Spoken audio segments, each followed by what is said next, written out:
All right. Sorry, Mauricio. Go ahead, brother. Perfect. Okay, so we started a community inside of Cardano where we're different investors around the world and we're investing on different technologies, most of it as different nodes from different ecosystems, because we like to call ourselves like the node runners. So we started investigating on the technology of Hypercycle and we started buying a lot of Hypsy tokens. So after we bought a lot of Hypsy tokens, we created a DAO around it so that the community and the participants of the Hypsy, because we created an NFT collection on Cardano, and based on those who bought the NFT collection, those were the ones who get to hold like the tokens and be part of the multi-signature inside of Ethereum. So right now we're facing like this cool situation where we hold more than 50 parent nodes and their tokens and everything. But now we're looking like to the possibility on why not running our own boxes, like having one box with each member around the world so that we can send those tokens. So we were thinking on that possibility because we're going to keep on expanding. And also, there are many investors here in Latin America that they want to start investing on AI, but they don't know how. So my first question was like, okay, so if this is going to be like, okay, so we're going to be the newer roads with these hyper AI boxes. So I'm going to be guiding all these investors for them also to be node runners and for them to buy Hype-C tokens, etc., and for them to be able to participate and for also to decentralize so that we can have more users on different areas, these hyper AI boxes. But we as a company, as a DAO, we're going to have most of our boxes in one same place because since the NFTs that we start selling, they only costed like $1,000. So we know that, okay, so if we start giving these boxes to the users, and then we're going to need to send the Hype-C tokens into those boxes. Well, that's a lot of responsibility. But our DAO, like they were like, okay, where if the DAO have like a certain place where we all connect those hyper AI boxes. And since I already have here in Mexico a Bitcoin mining facility, and also selling in another hub like Web2 and Web3 services. So we were thinking between our co-founders. The co-founders are those who started investing like a minimum of 10,240 tokens, like 10 parent nodes. So we're thinking like on how to do this the correct way where we can have the Hyper AI boxes secured. And we're obviously going to start making more collections because now, based on what last I talked with Evan, he mentioned to me that there was an opportunity, for example, to buy 50 Hyper AI boxes for a certain amount of price. So my idea was to create a collection, an NFT collection, like the second stage of the first one that we launched, so that our investors on these Hype-C tokens can invest and we buy the 50 Hyper AI boxes. And we're going to have like different, some of them are going to be distributed to the biggest investors because there were some of them that bought like more than 10 NFTs or whatsoever, but that is like more than $5,000. So those people are the ones that I want to send them like some hyper AI boxes because I don't mind. I already have their brain trust. Now I'm looking to expand this in a different level because many of them, for example, also have like coffee shops and things like this. So that's why I came to Evan like, okay, so I want to become now a supplier because here in Mexico, I have already VCs that want to invest, but I'm going to have to teach them because many of them are Web2 companies in the sense of they were created in the 80s and they are still on Web 1, but they have the money to invest on Web 3, like in AI and in these kind of services. So someone is going to have to provide them on the correct infrastructure and how for them their companies to become a DAO or whatsoever, and whom's going to take care of the tokens, you know? So I'm going to be helping them along this process. And that's why I approached to Evan like, hey, I want to be a supplier here in Latin America. Obviously, I want to do something different I don't want to be like Nick Black because I know they are on Ethereum, but why not why not on Cardano? I mean, Cardano is a very big community that we are in Latin America. And the process works, you know, like I have the proof of concept, I already did it, and have the community that wants to keep on growing and expanding on Hypercycle. So that's my background. Very well said, Mauricio. Thank you for that. This is Yeah, Tufi, do you have any amazing. follow-up questions? Yes, it's actually so good to hear, and I'm extremely enthused that you're building it, you know, for like from the ground up, because it's truly very well aligned with the vision that we have, is enabling anyone anywhere in the world to partake in that new wealth creation. And AI compute, whether people like it or not, it is kind of taking over the entire world, and it would be nice that what you're doing that will actually get to as many people as possible so they can have a piece of that pie. This is great. And I may have a lot of good news for you regarding the whole Cardano thing too. So sure we can share this later. So that would be good thing, I guess. Awesome. On that note, I feel like I want to share my screen at some point to show you some of the document that we started working on that made the things a little bit easier. And there's two groups of people. There's a group of people that here, let me share my screen. Okay, if you allow me. Okay, cool. So there's two groups of people in the world. Can you see my screen? Yes. Yes. Okay, so sorry, I was hoping that Evan would ask me the same question because I had a very short answer. Yeah, okay, I'll just do it right after this, Daniel, if that's okay. There is two groups of people. One is that people that they want to do work, but they don't want to deal with complexity. They're similar to like if you want to run a coffee shop, and so let's say Max wants to run a coffee shop. He doesn't want to be dealing with complexity. He would be like, you know what? I buy the beans and spend this much for electricity and spend this much for rent and all of a sudden the coffee shop. But then I sell for a number that is bigger. My profit is the delta in between. So let's say, you know, I spend $100,000 a month on cost. I sell for $110,000. I make $10,000.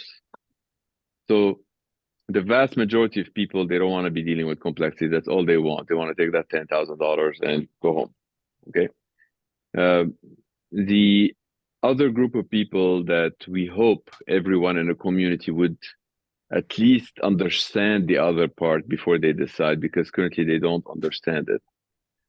The other part is people that they want to deal with complexity, and they want to see that, like, they keep asking sometimes the question, like, why is it that we work days and nights, but look at all of like these banks and financial institutions, they get richer. How is that possible? How is that the Starbucks of the world, they get to have like become like a multi-billion-dollar company, and meanwhile we're only making that $10,000 a month or whatnot. The second part of the second group of people, they feel like, okay, if I am generating this much revenue on my coffee shop, what do I have? I bought this franchise for this entire city, and the franchise, the way it is structured, that if I do very good job at this, let's say Starbucks, I'm able to expand to 2 different Starbuckses, and at some point I'm able to have 1,024 in this city. So um, who owns this entire 1024 Starbucks in the city? And if I want to be dealing with complexity, I want to be the owner of the 1024, then that wealth that is being created belongs to me, as opposed to just collecting that $10,000 and going home for the profit. I'm able to actually be building business. So because of that, because there's two different groups of people, the very first group that they just looking at the AI compute and be like, okay, how much AI compute went here? I want to collect that money. Because the AI compute varies, sometimes you have a box that can get $1 a month, other times it makes $100 a month, sometimes it makes $300 a month. There is a company that came to us, we refer to it as like the buffering. They came in and they said, look, for those that they don't want to be dealing with complexity, chances are they don't even want to be dealing with fluctuation either. They don't want their box to be doing $1 a month, another month, maybe $300. What if we take all of that wealth that is being created and we give them a static $180 every month?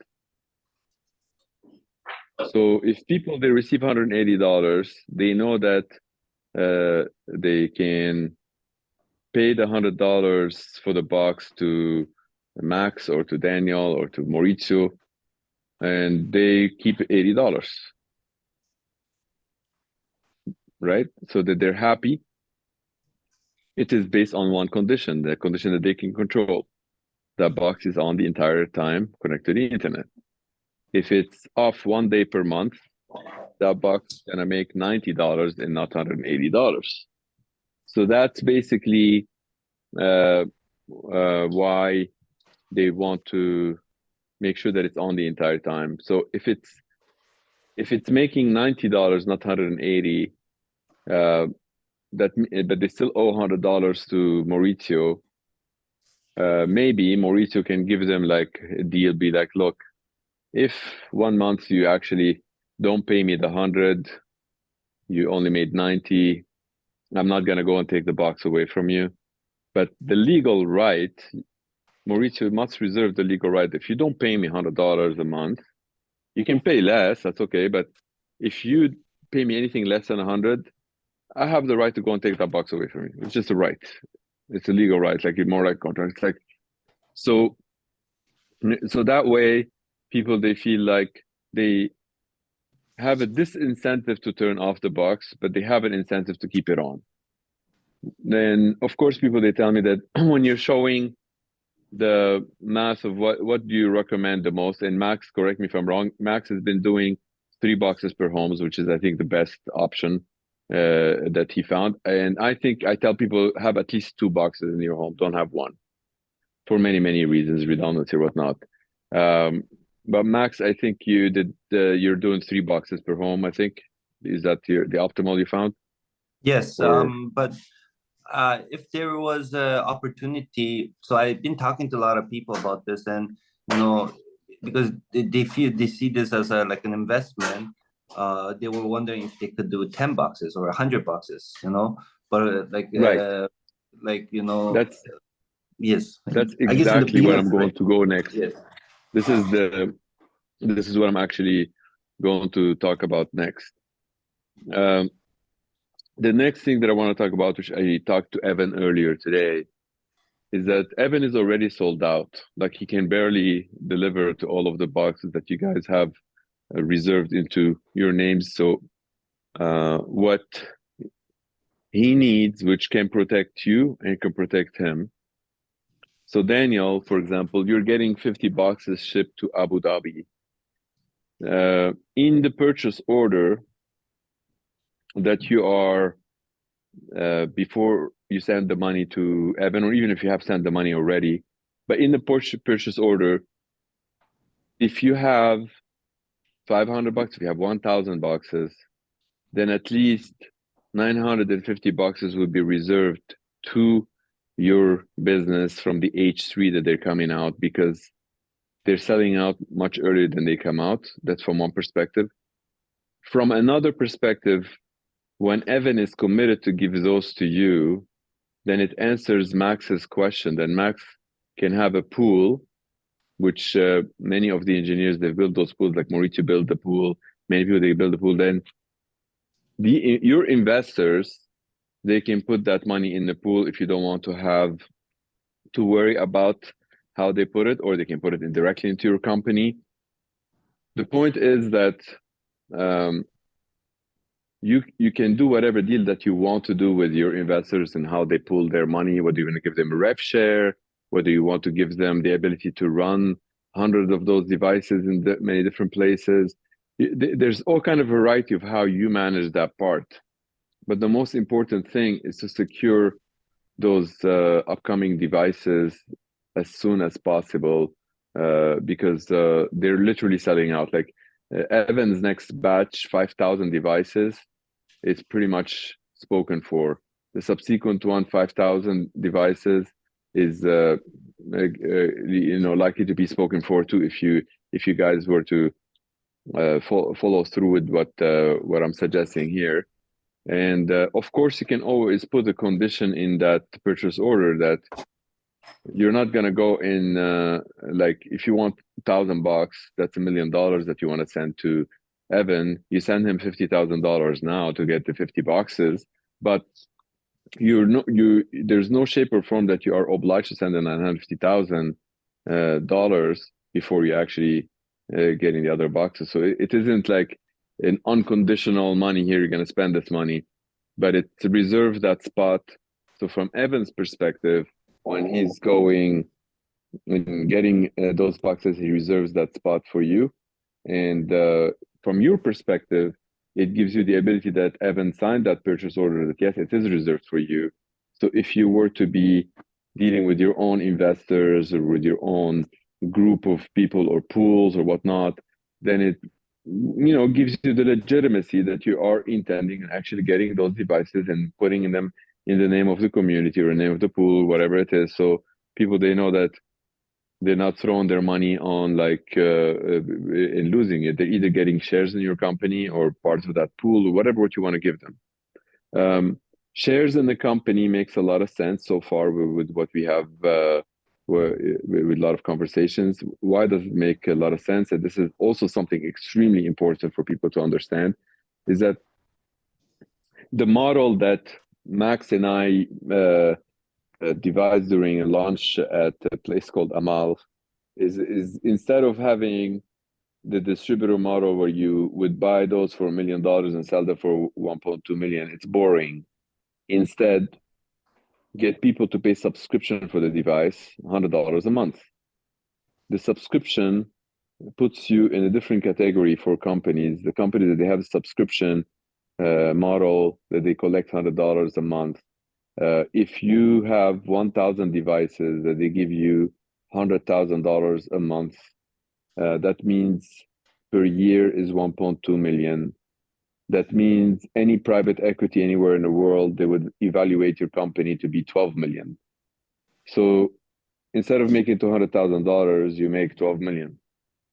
That's a value. So then if your investors are going to come in and say like, I want 40% of your business, and they come in and buy into that business, let's say you give it a valuation of like, let's say $4 million and tell them, or you want to sell 25%, let's say at $4 million post valuation, they give you 1 million, they own 25% of the business, right? And the business now is worth 4 million. When it's worth 12 million, they have 25%. What's 25% of 12 million? It's 3 million, right? So now they have a 3 million. So their 1 million is now worth 3 million in those shares. And then if that's something that investors they're enthused about, they need to look to be like, are you actually getting those devices? And if the answer is like, yes, I have 50 and I'm getting 950, here's the purchase order, it is signed, these guys are committed to send it to me. The last thing that investors are gonna look for, the 50 that you have, are they sent into, let's say, one home, or they sent to 25 homes? If they're sent to 25 homes, you're in good shape, because the investor will be like, one home is paying 200, another home is paying 200, another paying 200, 200, 200, 200. They're like, by induction, they feel that that model can work to scale to thousands and thousands of homes. So then the next stage, then you get 10,000 devices. 10,000 devices bring your business to $120 million value. You see what I mean?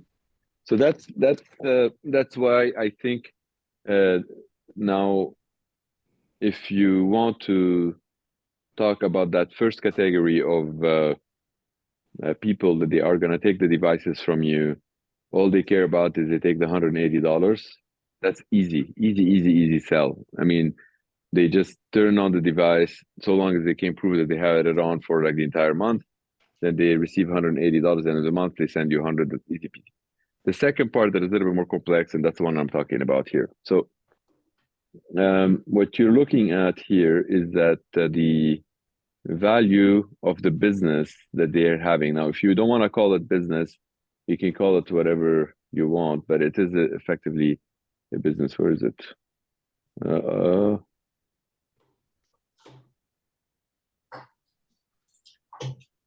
Can you guys see my screen that I'm actually... Yeah, we can see it, Tufi. Yeah, your screen has got vertigo. Yeah, it does. I'm trying to find Tufi, while you try to find that, would you mind if I call on Jerry? I know you had your hand up, and then Daniel also wanted to say something before we start. So this element that Hyper Appliance, this element of valuation, the ability to own an asset on paper, this valuation on paper, without having to have the physical product in your physical domain, by proxy of the purchase order, all of a sudden I could see the value to a DAO, right? Because a DAO is generally never going to issue more NFTs than the value that the DAO has within it, right? But a purchase order for 1,000 boxes, even though we maybe only delivered 50 to the DAO has a valuation of 1,000 of those boxes as assets by sheer nature of the business order. Therefore, 1,000 box NFT issuance could be done. And I think there is a road to growth there for the entrepreneurial minded person who understands some financial engineering, right? And the ability, like for instance, with I'm not sure what Max is doing, and I look forward to getting to know you as time goes by, but I'm very intimate with Mauricio's product, and that is this DAO, right? And the ability to spin off as many of these to as many people that want to do them is a really good starting business model that doesn't require corporate structuring, because the DAO in itself has all the governance in it that you would need to satisfy, quote unquote, insurance law, things that you would need in the future. So I'm excited about the idea of the purchase order being a road to valuation by sheer nature of the purchase order, meaning I have assets. Right? So I think that's really brilliant. And if HyperAppliance is going to follow that model, I think that we could spin up a bunch of these. I think it's... Yeah, I mean, this is really just the first cohort of people that have been interested or already purchased boxes and are looking to fulfill some form of this business model. So that there's other options to how we can do this. Oh, sure. But before Tufi, I'm going to go back to you, but Daniel was waiting. Go ahead, Daniel. Oh yeah, thanks. I was gonna answer your question. I think he initially asked as to why you're in this, and my answer was going to be very simple. I want to make a lot of money. That's always a good one. Everybody now says that the compute is going to be the currency of the future. I think Sam Altman said that, but everybody is using it. And other people are saying that compute is the new oil. Right. Yep. Heard that one. So I would love to have oil and currency at the same time. So I want to be able to actually build those businesses, and I know that almost everyone out there wants to be part of it. And like Tufi mentioned here, there will be a lot of people, the vast majority want to be part of it, but they don't want to do a lot of the work. So Right. I want to be able to provide them the opportunity to contribute and benefit from the AI revolution while, you know, getting as much benefit as they want to, because they're, you know, they're providing as little as they should. And I want to maximize on the upside that of the hard work that I will put. And I know to the extent that I put a lot of work, I'm going to be able to get more value. And Yeah. I see a clear path towards those valuations that Tufi was talking about. And certainly more than just the box itself, I'm more excited about the Hypercycle itself, and having these boxes that give people immediate access to the network, and to the Hypercycle at that early stage is so exciting. And I think I would be easily able to sell it to thousands of people.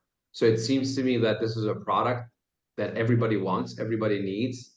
Not a lot of people understand, but they want to take part of it.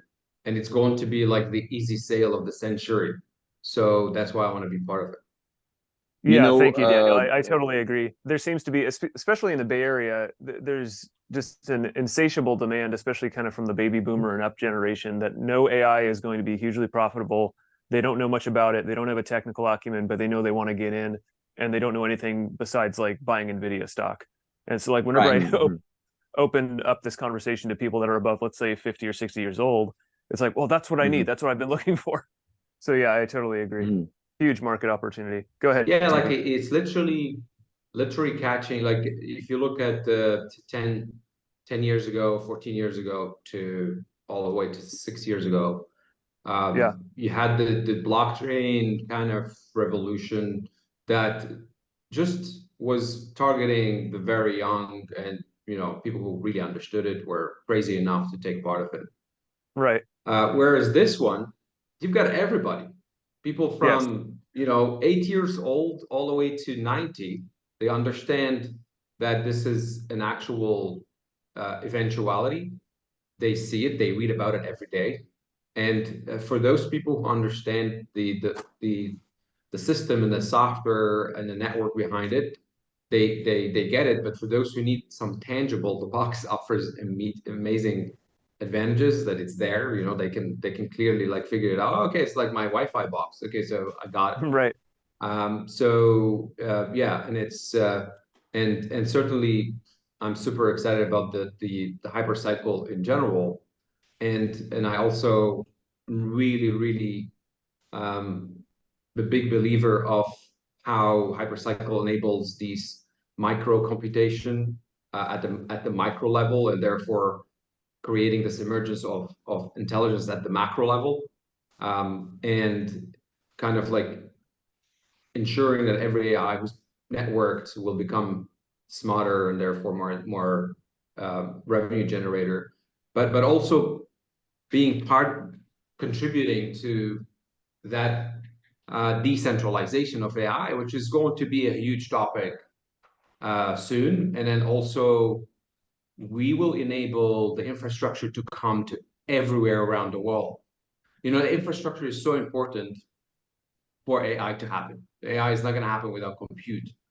And we're being part of that infrastructure, business people who bring in the infrastructure, a big part of it, and making it a plug and play for people, enabling societies and nations to actually be part of the AI revolution, get those queries answered immediately, at super speed, because it's becoming part of, you know, within their neighborhood or their nation. So, you know, it's super exciting, and it's going to be an easy sale. So I want to sell something easy. Well said. Yeah, Tufi, go ahead, and then I'll go to you, Jerry, in a bit. Yeah. I just just so you know, for those that Mauricio, Max, and Jerry, you probably don't know Daniel's background, but Evan might have heard it several times. So he used to run a lot of financing, and definancing, and management of like large assets. We're talking about like $200 million plus. I used to be in private equity. I used to do investment asset management of huge real estate assets. So yeah, so basically buying $200 million plus assets and selling $200 million plus assets. So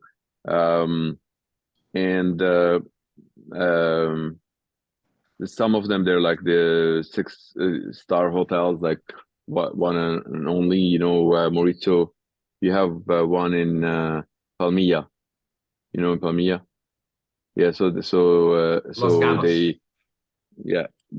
they own that one, and they had another one in Bahamas. They sold it to Four Seasons, and then subsequently to some other dude, whatnot. Anyway, so point is in a lot of buildings in New York and a lot of things around the world. So he's coming from the finance world and not from the technical world, and is looking at this from the perspective of how the financial engineering can be built on something of value as opposed to built on fluff. My problem and his problem and everyone here, our problem with anything that is on an existing blockchain world that is DeFi, that is on fluff, we know it's going to fall apart, because it's like building castles on sand. They build all of these DeFi, but there isn't anything tangible behind that is actually adding value to humanity. And every now and then you find stories like Luna of the world, like SBF, like all of these things. They build a castle, but under there is nothing. But guess what? People, they criticize the entire castle. I've criticized, if you were to even look back into a lot of the talks that I've given 7 years ago or 8 years ago, I've criticized the sand and not the castle.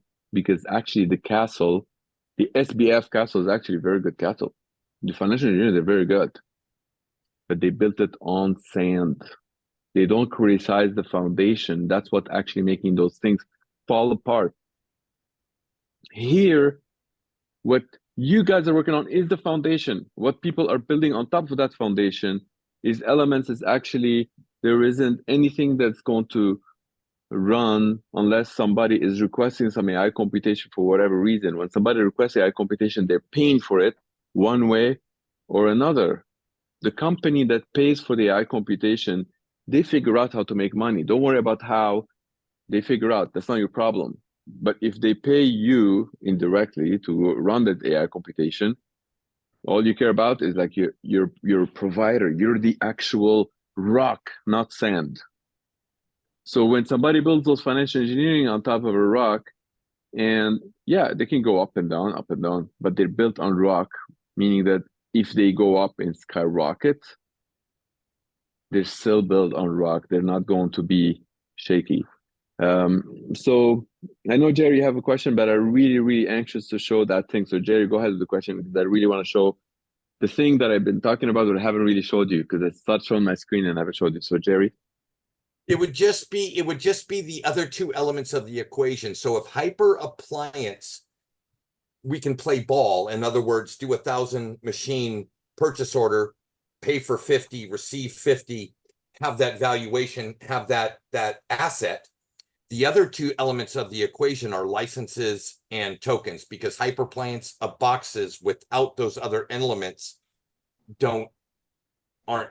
I mean, they need those things. So my question would be how applicable. But that's not to Daniel's business. That's not to Max's business. That's not to Mauricio's business. That's a separate equation that if they were to add that to their business, they can be phenomenal winners, which is what I'm going to talk about now. Okay. This is the complex part. Maybe I'm jumping the gun. I'll be quiet. No, this is perfect. Okay. So first we talked about the easy sell, the easy thing that nobody wants to use their mind. Like Max one of the reasons why I like Max is because he's able to see how the vast majority of the people think. The people, they don't want to, because he's the one who actually instigated the whole idea. It's like they don't want to spend $1,200 a month, but if they want to spend 100 a month and this thing makes them 180, I'll get you billions of people. Because it makes sense, right? They spend 100, they make 180, right? So that's the non-complex model, and we're lucky enough that we have folks that they want to provide that. Now, when these guys, they provide that, how are they making money? You need to know how they're making money, because your people that they're gonna install in their home, they need to say, how the fuck is this paying me $180? Where's that money come from? When they learn how it's making them money, they may choose not to make the $180. They may choose to make a little bit more. How much more? 1.2 million in about 10 years, maybe 5 years. That's a lot better than even like people, they run mortgages. What's their cost? Their cost is probably like $100, because that's how much they're paying you. And that means that they are not getting that be paid by anyone else. That means they are owning it. So instead of like having someone to pay them that $180, they are the ones that they are actually sponsoring themselves to building that business. What happens when the revenue goes into their machines? 100% goes to them. Why do I say that? Is because they were able to go to the point that Jerry mentioned, that they have, like, let's say the license, they have the marriage, which is the hypershare. They have all the software. If they don't have the money for the hypershare, they have the ability to get it through like HyperPG or whatnot, where it takes a portion of their revenue or their here's the hyperpools. So if they don't have the money, part of the revenue will end up going to 49% of the revenue. So let's say it's $10 a month in revenue, they have to give away $4.90. But they still have like the hardware. They were able to get some sort of like AI code from somewhere, location. If somebody asks me, Tufi, how are you making money? Why are you looking into getting all of these people to make money? Well, I'm also transparent. I'm not doing it because I'm such a good guy. I am a good guy. I mean, look at my beard. But I also want to make 1%. So if you make 99%, I make 1. If you don't make money, I don't make money. If there is no revenue, I don't make money. So if this AI box doesn't generate revenue, I make 0. The only way I make money is if that AI box generates revenue, which means that there's a lot of work that we keep doing to update the software. And that's why we deserve that 1%, because we keep updating the software that ends up getting the AI to run on those machines. So if we were to go back to how much money are those sponsors getting? So if they're paying, if you plug, Max plugs 3 machines in one home, and that home turn on the actual compute, and I think we're looking for May 8th, I think, or something like that, that the actual billing cycle starts with that. So let's say they turn it on, and then they would be like, okay, like I've been turning for quite some time. I want to turn it on, and I want to start like collecting money on this thing. The moment they start collecting money is the same moment they start paying Max $100, because they get 180.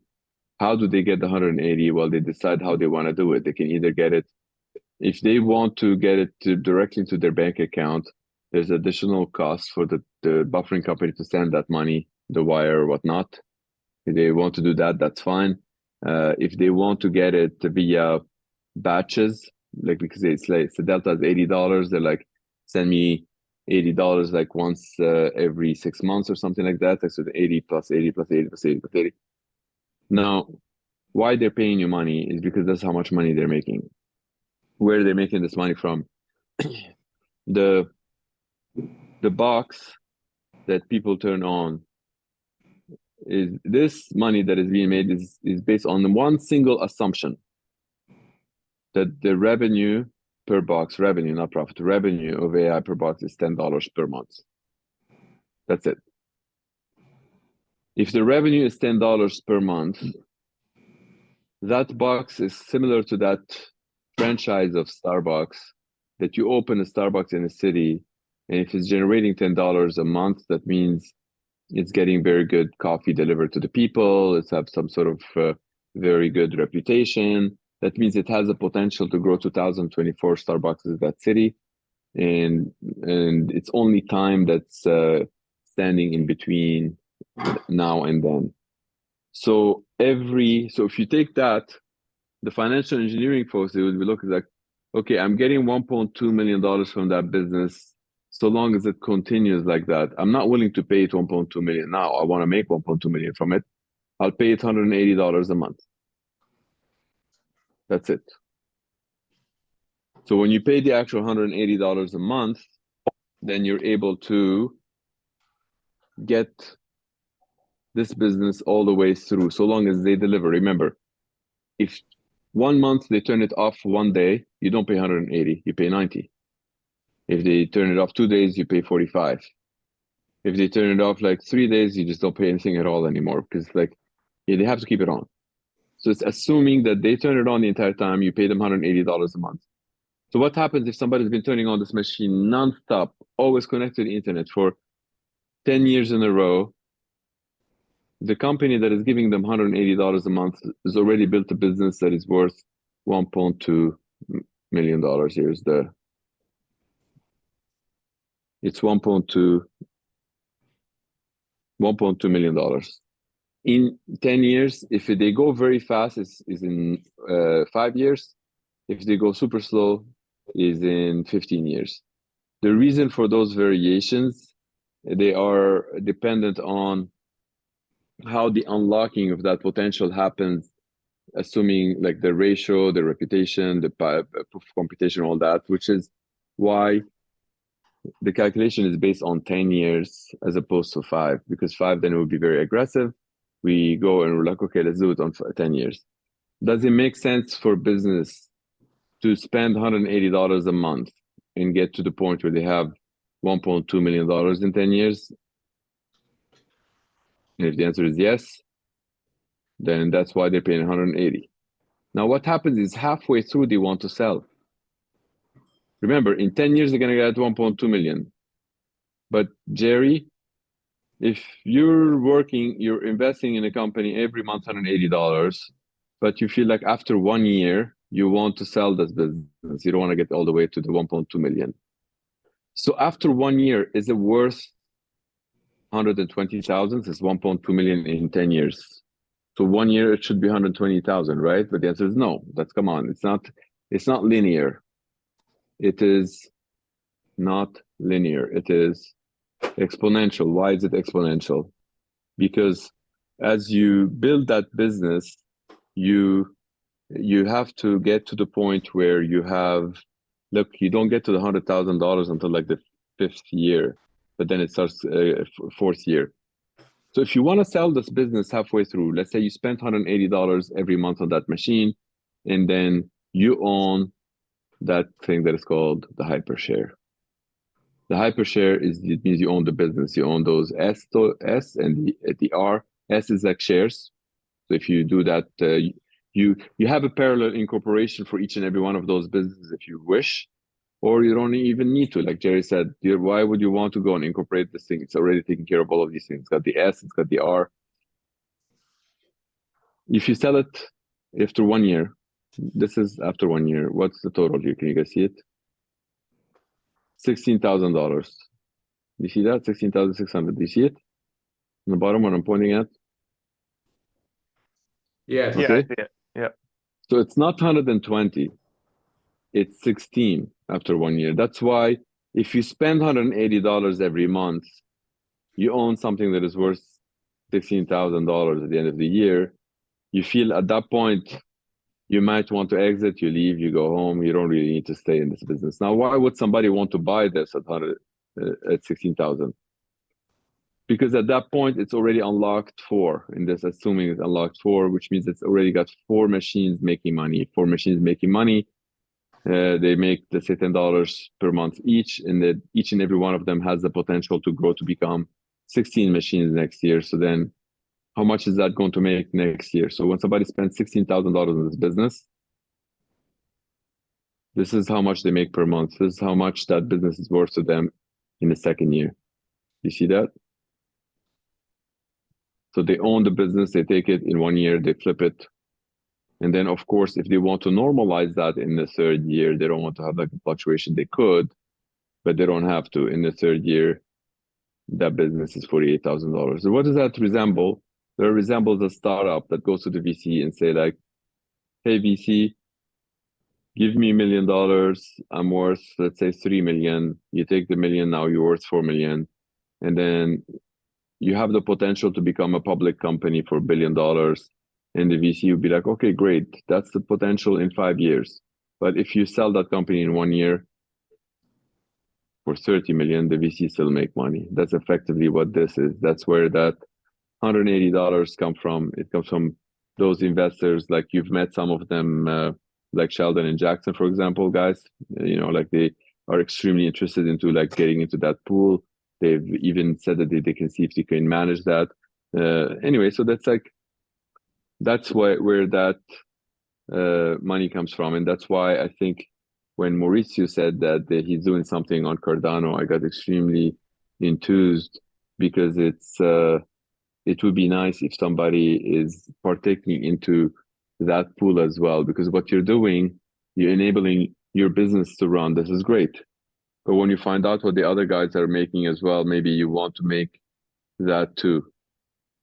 Why are you entitled to make this money? Because you're dealing with the complexity. Like so at the end of the day, the people that they're making $80 a month, you're not fooling them. I urge you to tell them what other guys are making, because otherwise, here's what's going to happen. I'm telling you right now, in 10 years from now, they will come back and tell you like, you motherfucker, I've been the one running this machine, and look at that, you made 1.2 million out of my work. You're like, I paid you 180 every month. I showed you that you could have made the 1.2 million. You've decided to take the 180 and not the 1.2 million. Not me. You have to show them. That's what I'm saying. You have to show them. Be upfront. Show them. This is how these guys making money. This is how much you choose. You choose which one you want. Anyway, sorry that I took a lot of time, but I know that Max, you found that the homes that they run 3 machines, they're easy sell to you, or hard, or what? Like, because you've been testing the water yet, like nothing really went into, and I'm not sure if you actually. I'm sorry to interrupt you. Just quick question. So if we're mentioning like, okay, based on what Max is doing, like putting 3 boxes on each home, but in the end of the day, what I want is for them to don't turn off in 10 years. And what if my company has the possibility to do that? What I'm saying is, what happens if I have like 500 boxes in my company? Will they all work the same? Or would it be better to have 500 distributed like into all my investors? Like 3 boxes for each there's one. a different, if you want to have them in the same location, there's a different type of machines that they can give you those kind of things, which we can talk about this separately or whatnot, because you need to be optimized as well yourself. But if you're talking about those boxes and similar boxes, even if you buy the 500 boxes, they are much better when they are spread out. And I'm going to tell you why. Scientifically speaking, there is no AI scientist anywhere in the world going to tell you that what I'm saying is false. This is actually based on science, based on the laws of physics. If you were to be, let's say, using one of those software that they provide you with that deepfake, okay, that uses a lot of AI. You know, deepfake, right?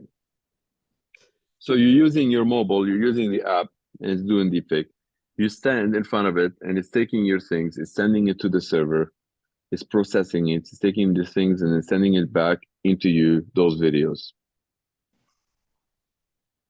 The world's largest computer, even if it is trillion times faster than the current world's largest computer, if it's doing that to you and it's sitting in Singapore while you are in Mexico, you said, right?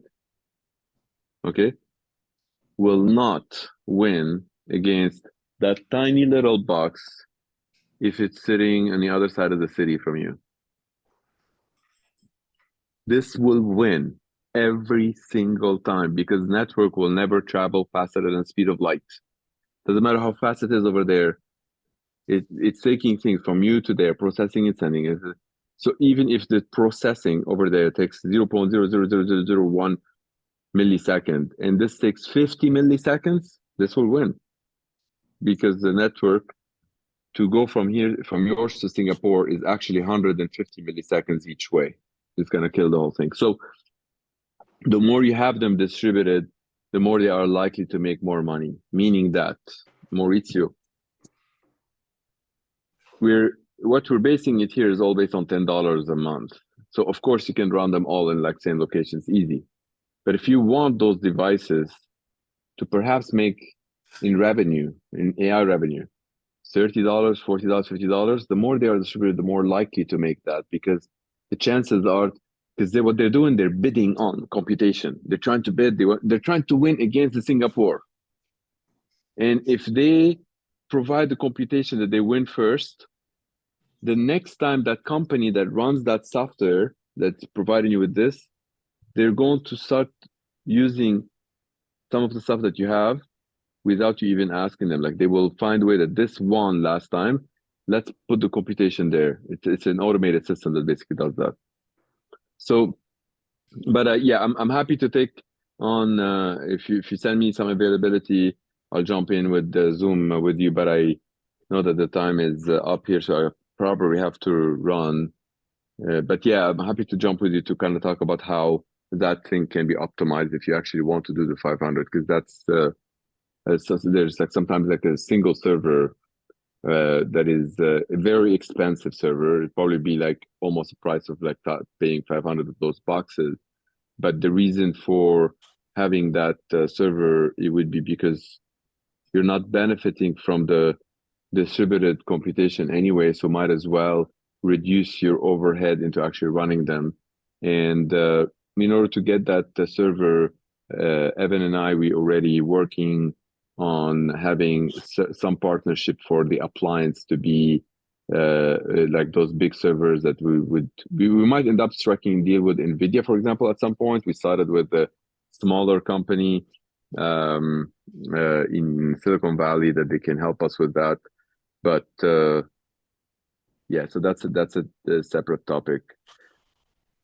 So yeah, cool. If anyone else has any other questions in between now and next week, I'd like to keep this as a Heartbeat regular Friday meeting to kind of keep the conversation going. But if you need something answered more in depth in between now and then, just ping me or Tufi and we can schedule a call to get some clarity for you. Yes. But thanks for joining. Evan, just one thing I want to ask you, like if you want this to be earlier so you can get the Singapore people, the Korea people, the Japan people, because all of those, they have their right now it's like 3 a.m. in the morning. I don't know what time is it now in Korea, Max?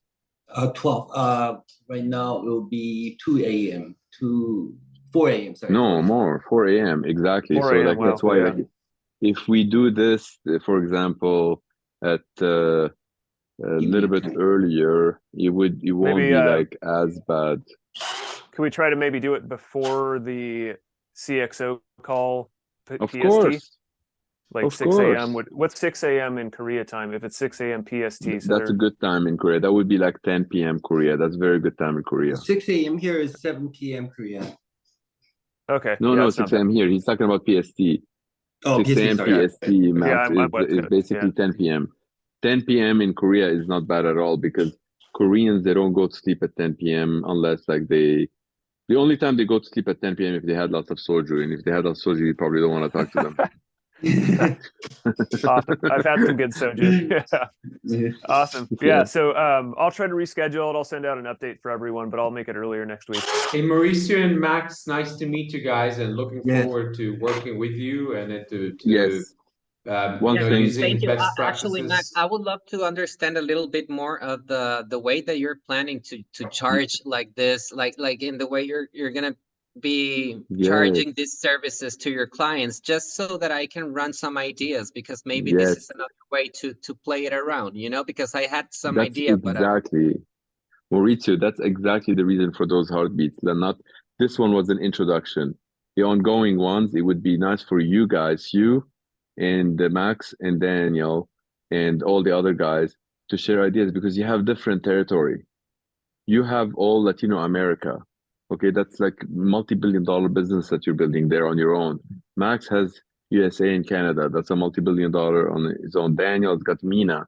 That's a multi-trillion-dollar. MENA is the most expensive now. MENA is the Middle East. I'm just kidding. Anyway, so point is that what you're doing in your territory, you're not competing with the other. You can complement. So, for example, what you're doing to pay for people in Maurizio in your area is different than Max. Max wants to do it all fiat money. They give him his email. He gives them fiat. They don't really need to know anything about crypto whatsoever. It's all fiat. no, totally. They get That's the thing. 100. So, but that's the thing. There are different type of VCs. There are the big ones, and there are the ones that don't want to do nothing, and there are the others that want to be in different parts and participate. So that's a cool. So Yes. I find it very interesting, because yes, there are gonna be a lot of people that just want to pay a service, but there are others that are more ambitious. Like, no, I want the boxes. Thank So- you. Thank you. Thank you. Thank you. We truly hope, and Jerry knows already enough of my nature. I truly hope every single one of the people they run in their home, they don't take the buffering offer. I truly hope that. But if they choose that, you can't tell people not to like the stability and receiving $180 a month and that's it and walking away. You can't. There's a reason why his the own. bond market is the largest financial market on the planet. There's a reason why bonds are the largest investment pool on the planet. It's because they're safe. A lot of people are, most people are risk adverse. Right. So this subscription model is incredible. Very, guys, very well put together, Max. All I want to say, I'm extremely excited to see Maurizio talking to Daniel and talking to Max. And if the additional guys, they want to have their separate meeting, just the three of you, no jokes, you guys gonna kill your territories. No jokes. Like the brains, I know each and every one of you. I don't know you too much, Maurizio, but I'm getting to know you more and more. And every time I get to know you, I'm getting more impressed. This is the stuff that you can do together. It's going to be just phenomenal. I'm super excited to. I totally agree. I just together. don't want to be on top of the food. I want to have the same prices and the same services that already Max have shown, because that means that that's one of the community motivations already of have accepted this methodology. as congruent as So possible, obviously, and even if have. I do this in Mexico, it's going to be the same. So That's may I suggest that the three of you have also some other weekly call, like if you guys want. If it makes sense, it's up to you. You guys decide whatever. Evan can provide everyone's contacts, and anyway, good to see everyone. I am 9 minutes late for the next one. All right, Tufi. Thank you, brother. Gamsahamnida. Thank you, buddy. Guys, Gracias. bye. Thanks.